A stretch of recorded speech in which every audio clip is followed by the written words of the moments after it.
On a deux modes de gestion qu'on peut évoquer peut-être ensemble.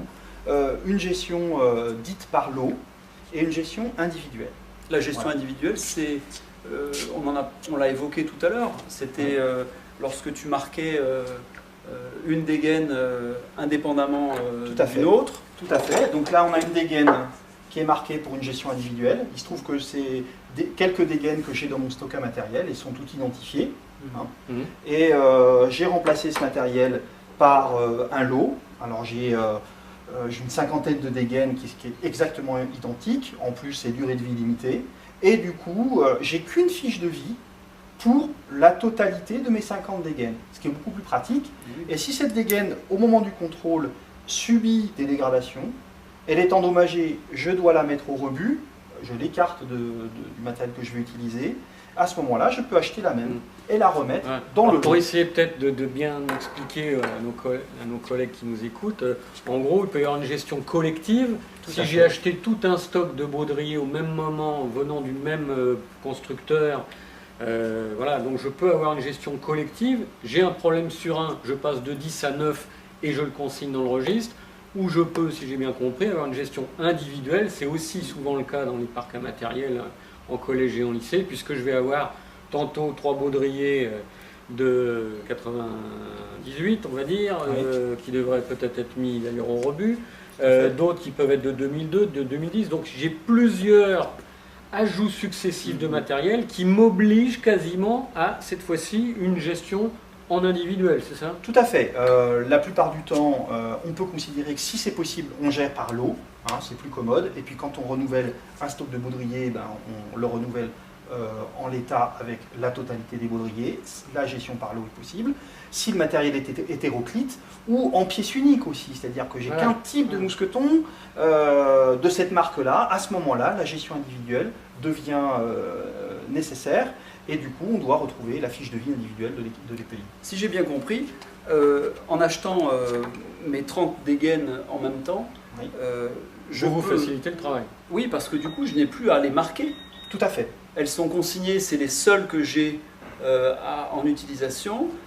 Pareil pour mes cordes, à la rigueur. Oui, mais 30 dégaines identiques du même constructeur, du même modèle. Et acheter en même temps. On est bien d'accord. Acheter en même temps. Tout à fait. Voilà, on se facilite le travail. D'accord. On se facilite la vie. Par contre, si je rachète pour remplacer une dégaine usagée, la même dégaine, une année après, elle aura une durée de vie différente. Non, elle aura une durée de vie effective qui peut être différente, puisqu'elle elle est rentrée ultérieurement dans le stock de matériel. En revanche, comme elle a une durée de vie limitée, elle peut figurer dans le lot. Oui, dans le cas d'une durée de vie limitée. Elle revient dans le lot en question de dégaine. D'accord. Si cette dégaine est détériorée, je la remplace par la même.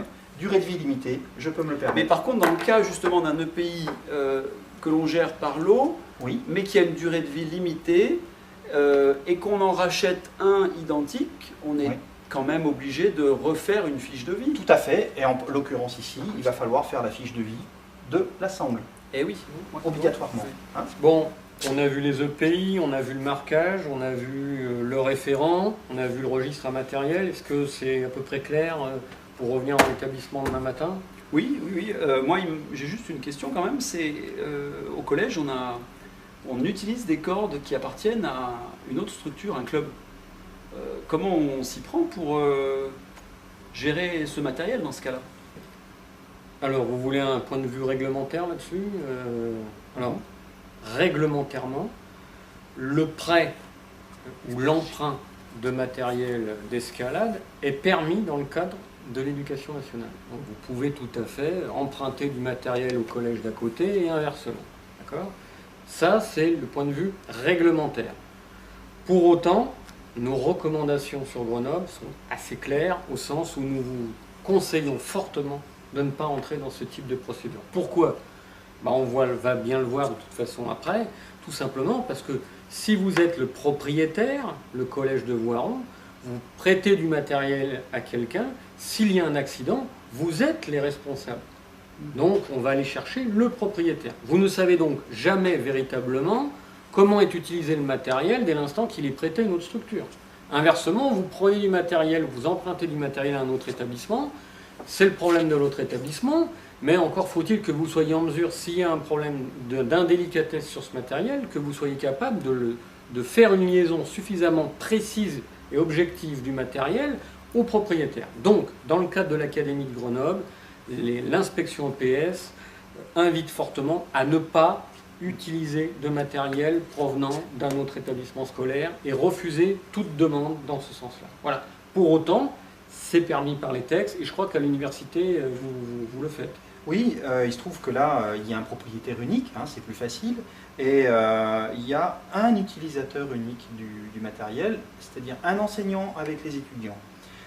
Et effectivement, je prête du matériel aux étudiants quand ils ont validé la matière l'UE avec moi ou aux étudiants spécialistes. Et du coup, en complément des cahiers qui concentrent les fiches de vie, j'ai un cahier de prêt. Voilà, alors il est intitulé prêt de matériel. Et à chaque fois que du matériel sort du local, j'identifie l'étudiant, il y a la date, il y a le référent de l'EPI, alors ici une corde de 70 mètres, numéro 13, avec le matériel qui est très clairement identifié, qu'on retrouve dans le cahier. Et quand l'étudiant a fini d'utiliser ce matériel, il me le ramène et je contrôle avec lui, il me donne les informations sur son usage et j'ai une colonne qui me permet de renseigner des éléments sur ce prêt. Voilà, donc on a à nouveau une traçabilité complète du prêt quand le matériel est sorti en dehors des enseignements. Alors concrètement, en ce qui me concerne, j'utilise le matériel d'un autre club, donc il faudrait que entre notre établissement et ce club, on ait donc un cahier, une main courante, dans laquelle on puisse consigner d'un côté ou de l'autre des incidents ou des choses que l'on remarquerait sur le matériel. Tout à fait, d'autant que vous allez en EPS avoir un usage intensif du matériel, c'est-à-dire quasiment peut-être même tous les jours, alors que le club c'est beaucoup plus ponctuel. Donc la main courante elle devient nécessaire. Donc ce cahier de liaison, ou cette main courante, effectivement, s'impose. Mais j'ai envie de dire, voilà, par simplicité, par sécurité, le principe de base, c'est d'éviter de prendre du matériel qui vient d'autre part et éviter de prêter du matériel. Chacun son matériel, chacun gère donc son propre registre matériel. Et j'ai envie de dire, vous allez limiter effectivement toutes les indélicatesses ou les imprudences de chaque côté. Voilà, je crois qu'on a fait à peu près le tour de la question des EPI. On n'a pas obligatoirement abordé le problème aussi qui peut arriver d'un EPI qui arrive de l'extérieur par l'intermédiaire d'un élève qui peut avoir son propre matériel. C'est vrai. Voilà. C'est un cas de figure que j'ai eu cette année. On rencontre en association sportive. Alors sur ce point, on est exactement dans le cas que nous évoquions tout à l'heure, c'est-à-dire de la mise à disposition. Il vient sur le cours de PS ou en AS avec son matériel personnel. C'est vrai que c'est complexe à gérer parce que si on a envie d'être efficace, il faut le refuser. Au sens où vous n'avez pas la traçabilité du matériel de cet élève qui, j'ajouterais, n'a pas obligation à entrer dans un registre matériel puisqu'on est dans l'ordre du domaine privé. Il est dans la sphère privée. Moi, professeur EPS, j'ai du matériel escalade chez moi, je n'ai pas entré dans cette procédure. Hein. Donc vous voyez bien que tout vous invite quand même à mettre à disposition du matériel parfaitement fiable, que vous connaissez bien, et à éviter toute entrée de matériel dont vous n'avez pas véritablement la fiabilité et le contrôle. Hein, voilà. Et puis je pense que pour conclure sur ce sujet, on a beaucoup insisté sur les EPI, on a vu qu'effectivement c'était une obligation pour les établissements scolaires de gérer ces EPI. Il faut quand même aussi rassurer les collègues, puisque si on évoque l'accidentologie en escalade en établissement scolaire, il n'y a quasiment jamais de rupture des EPI dans les accidents. La majorité des accidents scolaires sont liés à deux causes principales, soit effectivement le non-contrôle du nœud d'encordement pour l'élève, soit effectivement une erreur de manipulation liée effectivement dans l'assurage. Mais concernant les EPI, on pourrait dire que les EPI ont une fiabilité lorsqu'ils sont bien utilisés et lorsqu'ils sont mis, je dirais, de façon adaptée à disposition des élèves, leur efficacité, elle est de 99,99%. On est bien d'accord. Hein, voilà. Donc, prudence et en même temps tempérance sur effectivement ce matériel, mais effectivement obligation de le suivre dans le temps au sein de votre établissement scolaire. Voilà. Jérôme et Pierre, merci de votre collaboration et puis peut-être sur un autre sujet, une autre année. Voilà. Sur l'usage des EPI. Pourquoi pas. Merci. Merci.